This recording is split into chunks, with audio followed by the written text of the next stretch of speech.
All right, so the message from Spirit today is that they want you to always remember to use your intuition and follow your intuition always, okay? Your intuition will never steer you in the wrong direction.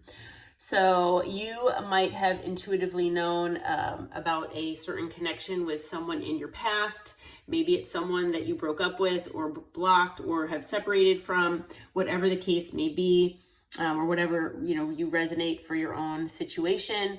But you used your intuition in regard to this person and what they were doing to you, okay? You all might identify with being a divine feminine, masculine, feminine energy, doesn't matter the gender, but the divine feminine is usually in receiving mode and in that yin energy where you're very nurturing and loving and, receptive to others. Okay. So, you probably loved on this person. You followed your intuition. You knew that this person was someone special in your life. Okay. Or they were supposed to be. Again, you were very receptive. You had an open heart with this person, as you are. And, you are that way with a lot of people, if not everybody in your life. Okay. You might be an empath. Or identify as one, and you might be emotionally vulnerable with most people, and now you might not share your feelings with everybody per se, but you are a very emotionally open and vulnerable person though, okay, especially when you trust someone. This person who you are in separation with, they could be at a physical distance from you, but with this distance card, I'm also feeling like you have either physically blocked them or at the very least you've emotionally blocked them. Okay, so you've pulled back your energy from them, and there's definite space and separation between you and this person. And the reason for that is because when you were in this connection, there was a lot of murky water there. There were a lot of illusions, distorted ways of thinking, and it was all because of the way this person treated you. Okay, everything was unbalanced. This person, took everything that you gave and didn't give you anything in return. For a lot of you, you just kind of waited and were like, at some point this person will realize what they're doing and they'll snap out of it and things will be just fine. That never happened. Okay. Now the chemistry might have been off the charts here with this person. It might have been a very overwhelming type connection as far as chemistry wise and physically.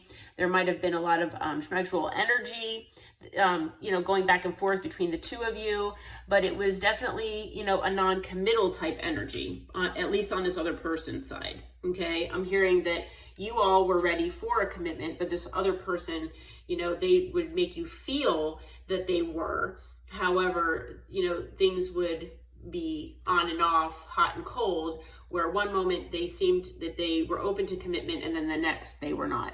Okay.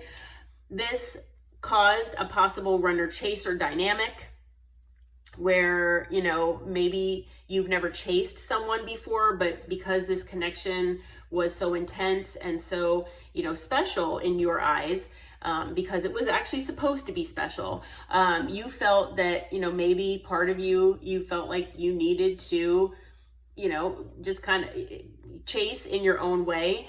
If this person wasn't going to text you, well, okay, I'll text them. Or, they're not going to call me. Okay, well, I'll call them.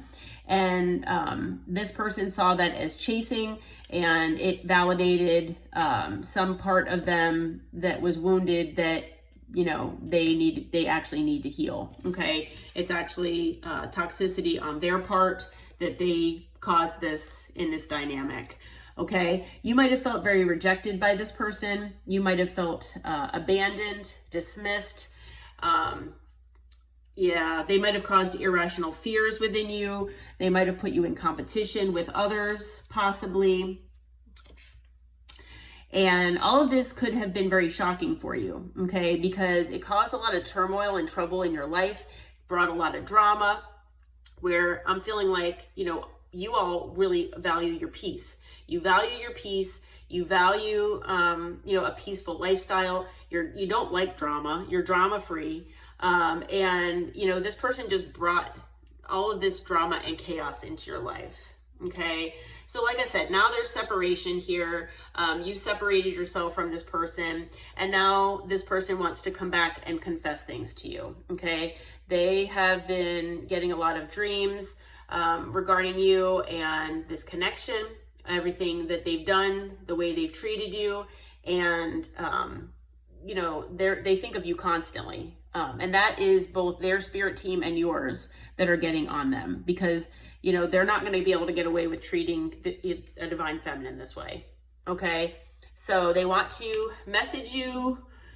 For a lot of them, they want to see you in person, but they really want to let you know what had gone on behind the scenes, you know, why maybe they've done what they had, and, you know, maybe confess their actual feelings for you if they never have before. Right now, they are fantasizing about doing this. They're imagining what they would say, what they would do, and they're trying to figure it all out in their head and plan how to actually do this, especially if you have them physically blocked. Okay. Now, this person is going to come in. They do want to try again. Okay. They are going to ask you most likely for a new beginning, possibly start over, hopefully in a more healthy way. And that is going to be up to you if you feel like doing that and if you want to try again with this person. I am hearing from Spirit to just send out the message that if this person, you know, when they do come back in, whenever that is, that always, you know, look for the red flags. I've kind of been mentioning that in a lot of my readings lately. I guess Spirit's just pounding it into my head to try to, you know, let the collective, you know that to just, you know, not see the red flags as being pink. You know, they're red for a reason. They need to get your attention, because, you know, even if you want to think the best about this person and you really do hope that they have changed, not all of these people are willing to do that. Okay, they might portray themselves as changing, but, you know, if you start seeing things where it seems like they haven't changed, then most likely they haven't. Okay. But this person is clinging to you. They're clinging to the memories of them, you know, being with you. They're holding on to this connection for dear life. Especially, you know, if you've been feeling different emotions, or, you know, thinking of them often when, you know, you're trying to do other things, it's because this person is constantly thinking of you. Okay. They're obsessing and spying on you. They're most likely watching you on social media, or however they can. And again, they are obsessing. Okay. So for some of them, it's infatuation, but there's a definite attraction and addiction to both you and your energy. This person is definitely, has it bad for you. Okay. So, but this connection is very overwhelming, probably for both of you. It's a very strong connection. And, yeah, I mean, you know, you could be feeling very strongly or have had very strong feelings for this person as well. Okay. So this person could have acted as the King of Swords in the past, air energy. With this hot and cold energy, you know, that is basically the cold energy there. They're very detached. They could be cutting with their words sometimes, but that is the cold energy there showing it. Okay. With the Ace of Pentacles, this person could have been focused on their money, on their stability, on their job, possibly. Yeah, so I'm feeling that the Ace of Pentacles has to do more about that person here. With the Page of Wands, again, this has been coming out in a lot of my readings. This person wants to come in with some passionate, flirty communication, trying to be lighthearted and you know, get in your good graces here. But, you know, deep inside, they're very, very regretful here about what they did to you. Okay. So we've got earth energy, fire, and water. I've got all the elements here right now. So you or this person could be any sign. But yeah, this person has been acting more in their head space, not in their heart space. I just had the Knight of Swords flip out. So this person could come in kind of quick and erratic as far as their communication, just trying to, you know, not trip over their words. But ultimately the decision will be yours with the Two of Swords here, whether you want to hear them out and take them back, because in the past there was mind games and manipulation.